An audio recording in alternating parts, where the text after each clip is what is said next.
Good morning students. जब तक आप साथ हैं हम खास हैं, और जब तक आप साथ रहेंगे हम खास रहेंगे। तो हमें खास बनाए रखिए, अपना साथ बनाए रखिए। पिछले वीडियो में हमने बच्चों आपका नया चैप्टर स्टार्ट किया था, द्विघात समीकरण, क्वाड्रेटिक इक्वेशन।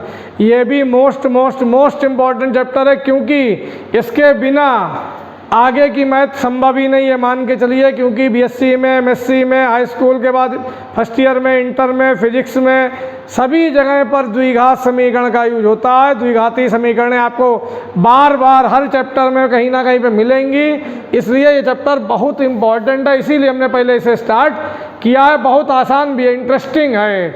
जो इसकी पहली एक्सरसाइज थी, चौथे चैप्टर की पहली एक्सरसाइज हमने पढ़ाई थी, एक्सरसाइज 4.1, वो तो उससे क्वेश्चन नहीं पूछा जाता है। ये मान के चलिए 4.1 वाले में से क्वेश्चन नहीं पूछा जाता है। उसमें केवल आपको समीकरणें दी थी, बस हमें बताना था कि ये द्विघात समीकरण है कि नहीं है। तो इतने आसान कैसे आएंगे? आएगा भी तो 1 नंबर में आएगा। उसके बाद के जो क्वेश्चन थे उसमें कहा गया था कि निम्नलिखित क्वेश्चन दिए हुए थे मैं लैंग्वेज में, इन्हें द्विघात समीकरण के रूप में व्यक्त करो, हल नहीं करो, व्यक्त करो। केवल द्विघात समीकरण बना के छोड़ दो। तो ये भी सवाल नहीं इतने आसान आते हैं। अगली एक्सरसाइज जो हम पढ़ाने जा रहे हैं, यहाँ से क्वेश्चन पूछे जाते हैं, मन लगा के समझिएगा। एक्सरसाइज आपकी है 4.2। पिछली वाली के हमने इसलिए 2 क्वेश्चन आपको होमवर्क में दे दिए थे, जिसमें समीकरणें बनानी थी, हल नहीं करनी थी। अब दूसरी एक्सरसाइज इसकी देखिए क्या कहा है, गुणनखंड विधि से। कौन सी विधि से? गुणनखंड विधि से निम्नलिखित द्विघात समीकरणों के मूल ज्ञात कीजिए। मूल भैया क्या होते हैं? मूल का मतलब होता है जो चर है उसका मान। जैसे कोई द्विघात समीकरण x में द्विघात है तो x के हमें 2 मान प्राप्त होंगे, उसी को कहेंगे समीकरण के मूल। ठीक है, समीकरण से जो चर के मान प्राप्त होते हैं उन्हें कहते हैं समीकरण के मूल, रूट कहते हैं।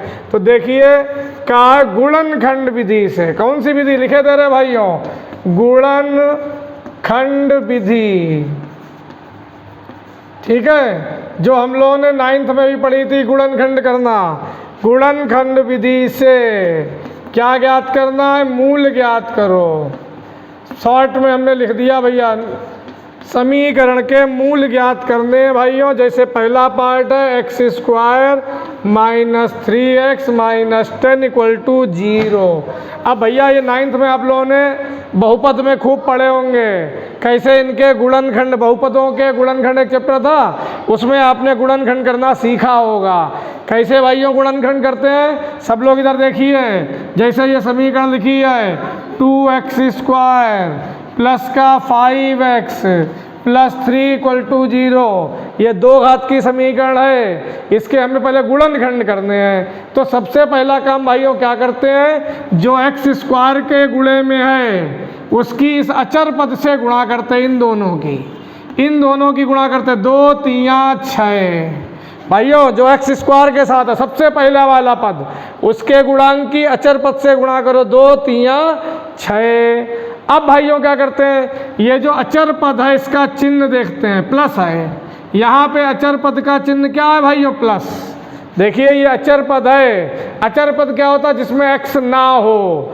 तो भैया ये प्लस में है, तो हम इस 6 के ऐसे गुणनखंड टुकड़े करेंगे। 6 के ऐसे टुकड़े करिए कि प्लस है अगर, तो जोड़ने पर ये बीच वाला पद प्राप्त हो। 6 के टुकड़े करो, जोड़ने पर बीच में क्या आ रहा? 5 संख्या देखो 5 प्राप्त हो। तो 3 दूनी 6, 3 और 2 5। देखो जोड़ने पे क्या प्राप्त हो रहा? 5। ठीक है, तो इसके टुकड़े क्या होंगे? 2x², 5x बनाना हमें, 3x + 2x। देख लो भाइयों, 5x बनाने के लिए 3x + 2x गुणा करो। 3 दूनी, देखिए 3 दूनी 6, 3x और 2x 5x। तो ऐसे यहाँ पे भाइयों अगर यहाँ पे माइनस होता, माइनस, तो हम क्या करते हैं? 6 के ऐसे टुकड़े करते हैं कि उनका घटाना देखते हैं, अंतर 5 आना चाहिए। फिलहाल यहाँ देखिए, यहाँ पे x² के साथ कुछ नहीं है तो क्या मानते हैं? 1। x² के गुणे में कुछ नहीं है तो क्या लेंगे? 1। 1 की 10 से गुणा क्या आएगी? 10। भाइयों इस 1 की इस अचर पद से गुणा की, 1 की गुणा 10 से क्या आएगी 10। अब आपको 10 के ऐसे टुकड़े करने भाइयों, हमें 10 के ऐसे टुकड़े करने हैं कि लास्ट में आपकी क्या है माइनस है, वहाँ पे प्लस था पहले। अगर ये अचर पद है माइनस में तो टुकड़ों का घटाना देखेंगे, अंतर देखेंगे भाइयों। तो 10 एकम 10 के टुकड़े करो, घटाने पर क्या आए 3 आए, घटाने पर क्या आए 3, वो भी माइनस का, वो तो बात की बात माइनस। तो 10 के टुकड़े करो, उन टुकड़ों को घटाएं, 3 आए, तो 5 दूनी 10, 5 में से 2 गया, क्या आएगा भाइयों 3। ठीक, अब यहाँ पे देखिए कैसे लिखेंगे, माइनस का हमें 3 लाना है, माइनस का, तो बड़ा अंक है माइनस में लिखो, बड़ा अंक 5 है, तो बड़ा अंक हमने लिखा -5x, और प्लस का लिखें 2x। देख लो भाइयों, 5 दूनी 10, और -5x में से प्लस का 2x गया, माइनस का 3x। ये घटा के चेक भी कर लेना, बड़ा अंक पहले लिखा करो, बड़ा अंक पहले, माइनस में है तो -5x, ठीक है, प्लस का 2x, और ये -10 चल ही रहा है भाइयों, -10 चल ही रहा है, रफ वाला मिटाले दे रहे हैं भाइयों। देख लीजिए बराबर क्या चल रहा है 0 चल रहा है। देख लीजिए फिर देखिए 10 एकम 10 के टुकड़े करो, घटाने पे 3 आए, तो 5 दूनी 10, 5 और 2, लेकिन माइनस का 3 लाना है, तो माइनस में बड़ा अंक पहले लिखो, माइनस का 5x प्लस का 2x। 9th में भी आप लोगों ने सब ये पढ़ा होगा, कोई नई चीज़ें नहीं है, ये रफ वाला मिटाले दे रहे भाइयों, ध्यान से समझिएगा। अब टुकड़े कर लो, बताओ भाइयों इन दोनों में क्या कॉमन, इन दोनों में x कॉमन, बचा x -5। बताओ भाइयों इन दोनों में क्या कॉमन, प्लस का 2 कॉमन, 2 एकम 2, 2 पंचे 10, बचा x -5। ये 9th में गुणनखंड सीखे होंगे। अब x -5 कॉमन पूरी लाइन में से, तो क्या बचा x + 2 बराबर क्या 0।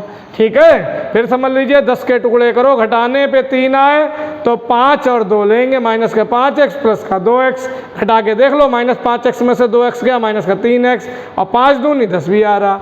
अब भाइयों ध्यान दो, इस द्विघात समीकरण के ये 2 गुणनखंड आए, इस द्विघात समीकरण के ये 2 गुणनखंड आ गए।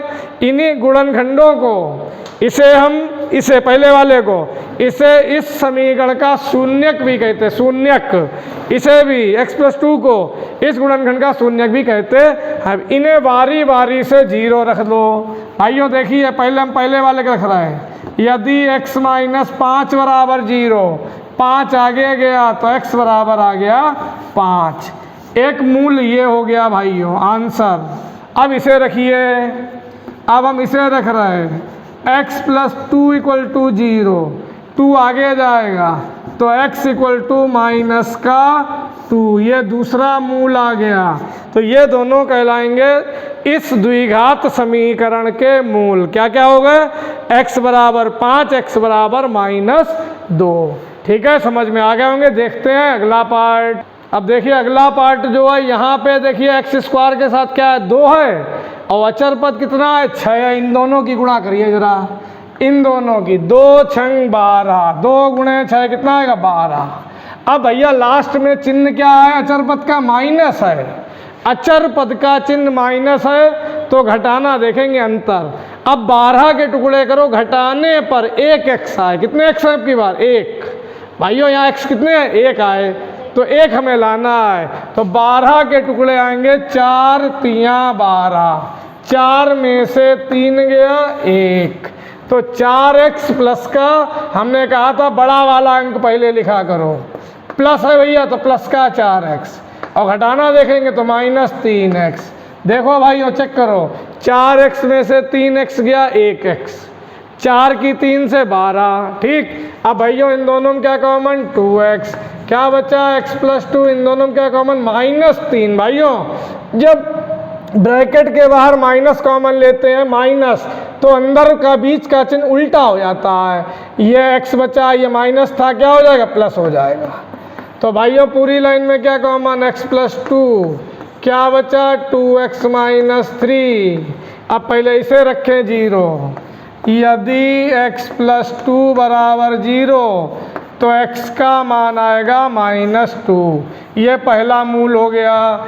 इसे रखेंगे भाइयों 2x माइनस 3 को 0, 3 आगे जाके प्लस हो जाएगा, 2 गुणे में है बटे में जाएगा, तो x का मान आया 3/2। ये दूसरा मूल हो गया। यहाँ पे 2 छंग 12 के ऐसे टुकड़े करने थे, लास्ट में माइनस है, घटाने पर 1x आए, 1 आए, 1x या 1 आए, तो 4 तियाँ 12, 4x में से 3x जाएगा, 1x बच जाएगा, तो प्लस का 4x माइनस का 3x। इन दोनों में से हमने 2x कॉमन लिया, बचा x प्लस 2। इन दोनों से माइनस कॉमन लिया, 3 कॉमन लिया। जब माइनस कॉमन लेंगे तो बीच का चिन्ह उल्टा हो जाएगा, माइनस के हैं प्लस। पूरी लाइन से x प्लस 2 कॉमन लिया। ये 2 गुणनखंड मिल गए, ये दोनों इसके क्या हैं, गुणनखंड। इसे 0 रखा तो x का मान -2, इसे 0 रखा x का मान आया 3/2। ठीक है, देखते हैं अगला पार्ट। अगला पार्ट देखिए भाइयों, यहाँ पे x² के साथ √2 है और अचर पद क्या है 5√2। तो पहले इससे गुणा किया कीजिए, इन दोनों गुणा, देखिए रास्ते करके दिखा रहा है, √2 गुणे 5√2। भाइयों √2 की √2 से 2, √2 की √2 से 2, 2 की 5 से 10। अब आपको 10 के टुकड़े करने हैं, यहाँ प्लस है तो जोड़ के देखेंगे, जोड़ के 10 के टुकड़े करो, जोड़ने पे आए 7, 5 दूनी 10, 5 दूनी 10, 5 और 2 जोड़ेंगे क्या आएगा 7। ये देखिए, ठीक है। तो देखिए भाइयों, हमने इन दोनों गुणा की, 10 आया, 10 के टुकड़े करो, जोड़ने पे 7 आए, 5 दूनी 10, तो 7x को लिखेंगे 5x प्लस 2x, 7x को लिखा 5x प्लस 2x। अब जरा देखिए भाइयों, इसमें से x केवल कॉमन है, तो क्या बचा √2, 1x बचा प्लस 5 बचा। भाइयों √2 ऐसे लिख दिया, 1x कॉमन निकाला, 1 बचा, यहाँ 5 बचा।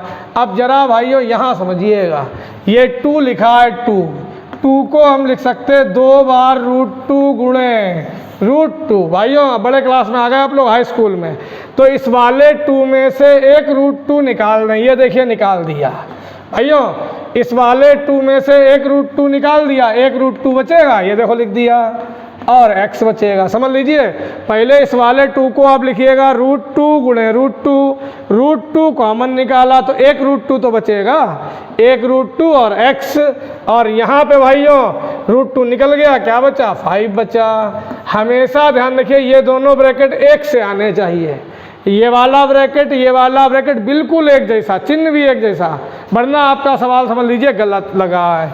तो क्या कॉमन भाइयों पूरी लाइन में, √2x प्लस 5 कॉमन, क्या बचा x प्लस √2 बराबर 0। ये बात समझ में आ गई। इस वाले 2 को आप 2 बार लिख लीजिएगा, √2, एक √2 कॉमन ले लीजिएगा तो एक √2x बचेगा। ठीक है, इतना आप लोग समझ लेंगे, बड़े क्लास में आ गए हैं। अब भाइयों इसे रखिए 0। यदि √2x प्लस 5 बराबर 0, 5 आगे जाएगा, माइनस हो जाएगा 5, √2 बटे में आएगा, तो -5/√2। पहला मूल ये आ गया। अब भाइयों इसे लेते हैं, यदि x प्लस √2 इक्वल टू 0, तो x का मान -√2। दूसरा मूल ये आ गया। ठीक है, ये दोनों हो गए आंसर। एक पार्ट आपको हम और बताते हैं, देखिए अगला पार्ट। अगला पार्ट देखिए, यहाँ बटे में 8 है, बटे में 8, 1/8। आपको दिक्कत होगी इसके टुकड़े उकड़े करने में, तो ऐसा कीजिए, बटे वाली संख्या पहले हटा दिया कीजिए, जो बटे में संख्या लिखी हो पॉन में पहले उसे हटा लीजिए, तो सवाल आसान हो जाएगा। लगा तो हम ऐसे भी देंगे लेकिन कठिन हो जाएगा, इसे हटा के आसान हो जाएगा। इसे हटाइए, इसे 8 को बटे में से, तो क्या करें, इसी से गुणा कर दो। पूरी समीकरण को 8 से गुणा करने पर, देखिए पूरी समीकरण को दोनों साइड में भैया 8 से गुणा कर दो। देखिए 8 से इसे गुणा करेंगे, 8 दूनी 16, 8 एकम 8। यहाँ देखिए 8 से गुणा करेंगे, 8 से 8 कटेगा, 1 बचेगा। यार गुणा तो कर ही लोगे, यहाँ 8 से गुणा करो, यहाँ 8 से गुणा करो, यहाँ 8 से गुणा करोगे, 8 से 8 कट जाएगा तो क्या बचेगा, 1 बचेगा कि नहीं बचेगा। 8 8 8 से गुणा करो, ये वाला 8 से 8 कटेगा, यहाँ 1 बचेगा। देखो नीचे से 8 हट गया। अब सवाल देखो कितना आसान हो गया। हमने कहा था कि इस x स्क्वायर के गुणांक की अचर पद से पहले गुणा किया कीजिए इसकी। 16 एकम 16, क्या आया, 16 आया। 16 की 1 से गुणा 16, बीच में यहाँ पे लास्ट में क्या है, लास्ट वाला अंक देखते हैं। लास्ट वाले अंक का चिन्ह क्या, प्लस है, तो टुकड़ों को जोड़ के देखेंगे। 16 के टुकड़े करो, जोड़ने पे 8 आए, बताइए क्या होंगे। 16 के टुकड़े करो, प्लस करने पर 8 आए, 4 चक्कू 16, 4 और 4 8, ये होंगे इसके टुकड़े। लेकिन माइनस का 8 लाना भाई, और माइनस का 8, कोई बात नहीं, माइनस का 4x लिख लो, माइनस का 4x लिख लो। देखो जोड़ के, -4x को जोड़ेंगे, माइनस का 8x, ठीक है। चिन्ह देखा करो, चिन्ह अगर हम प्लस देते तो प्लस का 8x आता, यहाँ माइनस का लाना है, तो -4x माइनस का 8x, ठीक है। जोड़ के देख लो, -8x और 4 चक्कू 16 भी आ रहा। अब भाइयों इन दोनों में क्या कॉमन, 4 कॉमन। देखिए इन दोनों में 4 कॉमन, x कॉमन, तो 4 चक्कू 16, 1 x बचा, यहाँ कुछ नहीं बचा, 1। इन दोनों में -1 कॉमन, इन दोनों में -1 कॉमन। भाइयों जब कुछ ना कॉमन हुआ करे तो क्या कॉमन लेते, 1। इन दोनों में कुछ भी कॉमन नहीं है तो हमने लिखा 1। माइनस है तो माइनस भी कॉमन लिया, माइनस है, माइनस ब्रैकेट के बाहर जब लिखा होता तो अंदर का चिन्ह क्या करते हैं, बदल देते हैं। प्लस था क्या हो गया, माइनस, माइनस भैया हमने बाहर निकाला तो ये अंदर का चिन्ह उल्टा हो गया। अब पूरी लाइन में क्या कॉमन, 4x - 1 कॉमन, बचा 4x - 1। देखिए दोनों एक ही से हैं, सेम, तो एक बार चाहे निकाल दीजिए चाहे 2 बार, आंसर तो वही आएगा। चलिए हम लिखे दे रहे हैं, यदि 4x - 1 बराबर 0, 1 आगे जाके प्लस हो जाएगा तो x का मान आएगा 1/4। इसे लेंगे तब भी वही आएगा, है तो सेम, दोनों ब्रैकेट सेम है, तो इससे भी x का मान क्या आएगा, 1/4 ही आएगा। जरूरी नहीं दोनों निकालें, जब एक से हो तो एक ही निकाल के काम चल जाता है, ठीक है। समझ में आ गया होगा। अब देखते हैं लास्ट पार्ट। लास्ट पार्ट आपको हम दे रहे हैं होमवर्क में। देखिए 100 एकम 100 के ऐसे टुकड़े करिए जोड़ने पर 20 आए। बताइए 100 के टुकड़े क्या होंगे, जोड़ने पे 20 आए, 10 दशावन 100 करिएगा इसे अपने यहाँ, ठीक। दूसरा सवाल आपका जो है वो एग्जाम्पल है इस किताब में, ठीक है, तो वो तो आप किताब से लगा ही लेंगे, कोई खास बात नहीं। कहा है उदाहरण 1 में दी गई समस्याओं को हल कीजिए। उदाहरण 1 में पूरा लगा हुआ सवाल है, कोई फायदा नहीं लगवाए उसे, उसी टाइप के आगे हम लगवाए दे रहे, बेकार टाइम बर्बाद करें। तो देखिए क्वेश्चन नंबर 3 पढ़ रहे हैं। अब इबारत वाले सवाल हैं भाइयों, थ्योरेटिकल क्वेश्चन, उससे समीकरण बनाएंगे, समीकरण बना के हल करेंगे। देखिए क्या कहा है भाइयों, कहा है ऐसी 2 संख्याएं ज्ञात कीजिए। कितनी संख्याएं, 2। ऐसी 2 संख्याएं ज्ञात कीजिए जिनका योग 27 हो और गुणनफल 182 हो। एक बात ध्यान रखिएगा, यहाँ पे आपको एक ही चर लेना है, तो जिनका योग 27 हो, बताओ भाइयों, बताओ। जैसे आपसे कहा जाए ऐसी 2 संख्याएं बताओ जिनका योग 6 हो, 6, तो एक मान लिया करो x, दूसरी मान लिया करो 6 - x। ऐसी 2 संख्याएं जिनका योग कितना हो, 6 हो, तो एक क्या मानेंगे, x, तो दूसरी क्या मानेंगे, x घटा के लिख दो, 6 - x। इन्हें जोड़ के देखो भाइयों, जब इन्हें हम जोड़ेंगे x से x कटेगा, क्या आएगा, 6 आया, देखो 6 आ रहा। अगर कहा जाए ऐसी 2 संख्याएं जिनका योग 15 है, तो एक संख्या मानेंगे x, दूसरी मानेंगे 15 - x। इन्हें जोड़ के देखो, x x कटे 15 आएगा। जिनका योग 15 हो तो इन्हें जोड़ के देखो, योग करो 15 आएगा। ऐसी 2 संख्याएं जिनका योग 9 है, तो बताओ क्या मानेंगे, एक मानेंगे x, तो दूसरी मानेंगे 9 - x। यहाँ पे कहा ऐसी 2 संख्याएं जिनका योग 27 है, तो भाइयों बताओ क्या मानेंगे, माना वे संख्याएं माना वे संख्याएं x। बताओ दूसरी, योग का है 27, तो क्या लेंगे 27 माइनस एक्स। एक x तो दूसरी क्या होगी 27 माइनस एक्स है। बताओ अगर कहते हैं दो संख्याएं जिनका योग 19 है तो पहली मानते हैं x, दूसरी मानते हैं 19 माइनस एक्स। फिलहाल ये हो गई। अब कहा है ध्यान देना, इनका गुणनफल 182 है। भैया हमें दिया है इनका गुणनफल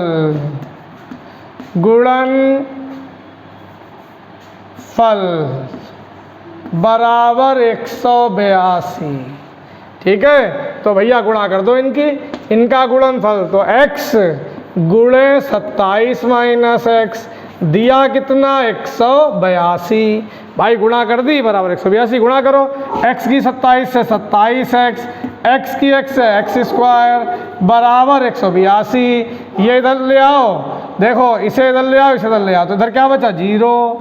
भाइयों एक्स स्क्वायर को हमेशा प्लस बना लिया करो, एक्स स्क्वायर को हमेशा प्लस बना लिया करो। ये माइनस था, आगे जाके प्लस हो गया, ये प्लस था, आगे जाके माइनस हो गया। प्लस का 182 चल रहा है।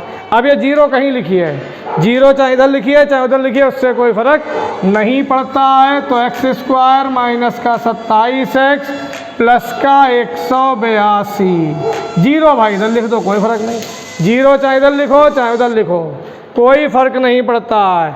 देख लो फिर से एक बार, x की 27 से गुणा 27x, x की x स्क्वायर आगे जाके प्लस का हो गया, 27x आगे जाके माइनस का हो गया। इधर कुछ नहीं बचा तो 0 हमने आगे लिख दिया, कोई फर्क नहीं पड़ता भाइयों। अब बताओ, अब इसके गुणनखंड करेंगे भाइयों, 182 एकम 182, तो 182 के ऐसे टुकड़े करो भाइयों, जोड़ने पर देखो लास्ट में क्या है प्लस है, जोड़ने पर 27 आए। ठीक है, तो अगर आपको दिक्कत हो तो ऐसे गुणनखंड कर लिया करो इसे। अभाज्य वाले 2 नेम 18, 2 एकम 2। ठीक है, आपकी कितने से कटेगा 7 से कट जाएगा, 7 एकम 7, 7 तियाँ 21, फिर 13 एकम 13। अब आप इनके ऐसे जोड़े बनाइए कि उन्हें जोड़ने पे 27 आए। देखिए 7 दूनी भाइयों, 7 दूनी 14 और 13, 14 13 27, देखो 27 आ रहा। देखो 182 के टुकड़े करो, जोड़ने पर आए 27, तो 182 के टुकड़े क्या क्या होगा 14 और 13। हमने काटा 182 को 2 से, फिर 7 से, फिर 13 से, 7 दूनी 14 और 1 13, 14 और 13 27। तो भाइयों हम टुकड़े करेंगे 182 के, जोड़ने पर कितना आए 27 आए, तो 14 और 13। देखिएगा इसे लिख दें माइनस का 14x माइनस का 13x। घबराइएगा नहीं बिल्कुल भी, चेक कर लीजिए एक बार। माइनस 14x में माइनस 13x जोड़ो, माइनस का 27x आ जाएगा। अब इन दोनों में भाइयों बताओ क्या कॉमन है, इन दोनों में x कॉमन है। इन दोनों में जब हम x कॉमन लेंगे बचेगा x माइनस 14। बताओ भाइयों इन दोनों में क्या कॉमन है, माइनस भी है, तो पहले तो माइनस कॉमन लिया और 13 कॉमन लिया, माइनस का 13 कॉमन लिया भैया। और जब माइनस कॉमन लेते हैं तो अंदर का चिन्ह बदल जाता है, प्लस की जगह क्या हो जाएगा माइनस हो जाएगा। ठीक है, माइनस हो जाएगा। बताओ पूरी लाइन में क्या कॉमन, x माइनस 14 कॉमन, क्या बचा x माइनस 13। भाइयों समझ लो 182 के टुकड़े करो, जोड़ने पे 27 आए तो 14 और 13, 27x लाना है तो माइनस का 14x माइनस का 13x जोड़ेंगे, माइनस का 27x आ जाएगा। इन दोनों में से हमने x कॉमन लिया, इन दोनों में से माइनस का 13 कॉमन लिया, तो ये प्लस था भैया प्लस। जब माइनस कॉमन लेते हैं अंदर का चिन्ह उल्टा हो जाता है, प्लस की जगह माइनस। पूरी लाइन में x माइनस 14, इसे रखिए भैया 0। लिखेंगे यदि x माइनस 14 बराबर 0 तो x बराबर क्या आएगा 14। इसे ले लें भाइयों, यदि x माइनस 13 बराबर 0 तो x बराबर भाइयों क्या आएगा 13 प्लस में तो हमसे कहा था ऐसी संख्याएं ज्ञात करो जिनका योग हो 27 और गुणनफल हो 82। 182 देखो जोड़ो, एक 14 और 13, 14 13 कितना होता 27, तो डायरेक्ट लिख देंगे। तो लिखेंगे अतः वे संख्याएं, ठीक है, माइनस में आता तो नहीं लेते, अगर संख्या माइनस में आती तो नहीं लेते। फिलहाल 14 और 13 को जोड़ के देख लीजिए 27 आएंगी। तो अतः वे संख्याएं क्या क्या होंगी, 14 तथा 13 होंगी। वे संख्याएं क्या क्या होंगी, 14 और 13 होंगी। ठीक है, बहुत बढ़िया सवाल था। अब इसमें हम ये देखते हैं, ध्यान दीजिएगा, एक सवाल हम आपको होमवर्क में दे रहे हैं, थोड़ी सी हिंट दे रहे हैं, आप लोग लगाएंगे। कहा है दो क्रमागत, क्रमागत का मतलब जो क्रम से आए, ठीक है। जैसे कहा जाए 11 के बाद 12, 12 के बाद 13, 13 के बाद 14, 17 के बाद 18, 51 के बाद 52। तो क्रमागत का मतलब होता है एक का अंतर। कितने का अंतर, एक का। जैसे 4 की अगली क्रमागत संख्या क्या होगी, 5, यानी 4 से एक ज़्यादा। उससे अगली क्रमागत क्या होगी, 6, एक ज़्यादा। तो दो क्रमागत धनात्मक पूर्णांक ज्ञात किए जिनके वर्गों का योग 365 हो। कल भी हमने भाइयों पिछले वीडियो में भी वाला इस तरीके के समीकरण बनाई थी। तो माना दो क्रमागत, भैया क्रम से जो आए, क्रमागत धन पूर्णांक, ध्यान से समझिएगा, धन पूर्णांक क्या क्या माने, x तथा x प्लस 1 हैं। हमने कहा था एक का अंतर होता भाइयों, एक ज़्यादा। अगर एक है x तो दूसरी वाली क्या होगी, x प्लस 1। एक है x तो अगली क्या होगी, x प्लस 1। अब इनके वर्गों का योग 365 है, ये हमें दिया है भाइयों, दिया है इनके वर्गों का योग, वर्गों का योग बराबर 365। तो पहली वाली का भैया वर्ग किया, दूसरी वाली का वर्ग किया, वर्ग मतलब स्क्वायर, होल स्क्वायर, बराबर कितना, 365। अब इसे आप लोग हल करके x का मान निकालेंगे। एक लाइन हम और बढ़ाए दे रहे हैं, फिर आप लोग हल करिएगा इसे। देखिए एक्स स्क्वायर, यहाँ पे a प्लस बी का होल स्क्वायर का सूत्र a square plus B square plus 2ab बराबर 365। भैया a प्लस बी का whole square, X square 2x square, 1 का स्क्वायर 1, 2x, इसे दल ले आओ, माइनस हो जाएगा भाई, इसे दल लाए, माइनस, आगे कुछ नहीं बचा, 0। तो समीकरण हमें भाइयों क्या मिली, 365 में से कम हो गया 364। इसके आगे आप लोग लगाएंगे, x के मान निकालेंगे। पहले 2 कॉमन ले लीजिएगा, 2 2 2, या 2 से भाग दे दीजिएगा, फिर इसके गुणनखंड आप कर लीजिएगा। नहीं लगेगा तो इसके आगे हम अगले वीडियो में बता देंगे, आप लोग ट्राई करिएगा। पहले पूरी समीकरण को 2 से भाग दे दीजिए तो समीकरण आसान हो जाएगा, x square plus x minus 132, 132 के टुकड़े करिएगा, घटाने पर 1 आए, आराम से टुकड़े हो जाएंगे। ना हो तो अगले वीडियो में हम इसके आगे आपको बता देंगे। फिलहाल मिलते हैं अगले वीडियो में। इसके क्वेश्चन आप 1 2 लगाइएगा, अगले वीडियो में ये एक्सरसाइज पूरी आपकी हम ख़त्म कर देंगे। तो मिलते हैं अगले वीडियो में, थैंक यू।